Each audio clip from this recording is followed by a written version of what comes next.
मुंबई आणि उपनगरातील कचरा उचलण्यात कंत्राटदार दिरंगाई करत असल्याचं वारंवार लोकशाही मराठीच्या माध्यमातून दाखवण्यात आलं। बायकयामध्ये 2 रुग्णालय आणि शाळेसवयील कचरा संदर्भात आढावा घेतलेले आपले प्रतिनिधी स्वप्नील जाधव यांनी मुंबईसह उपनगरामधील कचरा उचलण्यात मुंबई महानगरपालिकेच्या कर्मचारी, पालिका आणि एकूणच कंत्राटदाराकडून कचरा उचलण्याची दिरंगाई याबद्दल लोकशाही मराठीकडून सातत्याने आवाज उठवण्यात येतोय। एकूण सकाळची परिस्थिती बघितली तर माझ्या मागे मोठ्या प्रमाणात कचरा हा टाकल्याचं पाहायला मिळते, मात्र या ठिकाणाहून कचरा हा उचलण्यात येतो। या परिसरामध्ये 2 शाळा, 1 हॉस्पिटल आणि मानवी वस्ती आहे। खरं तर कचऱ्याच्या दुर्गंधीमुळे इतर आजार पसरण्याची शक्यता आहे आणि या दुर्गंधी या आजूबाजूच्या परिसरामध्ये पसरल्याचं पाहायला मिळते। उच्चभ्रू एरिया एका बाजूला आहे तर दुसऱ्या बाजूला स्लम एरिया आहे आणि या भागामध्ये 3 शाळा आणि 2 हॉस्पिटल सुद्धा आहेत। त्यामुळे गेल्या अनेक दिवसांपासून लोकशाही मराठीच्या माध्यमातून कचरा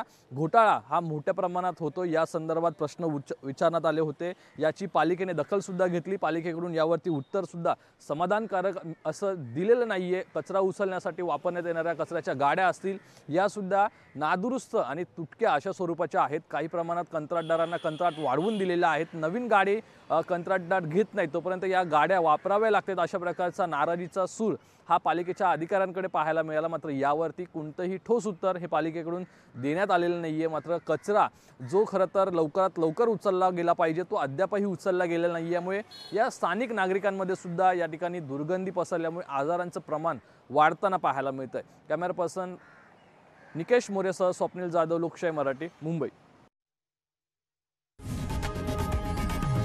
लोकशाही मराठी ऐका, पहा, जागरूक रहा।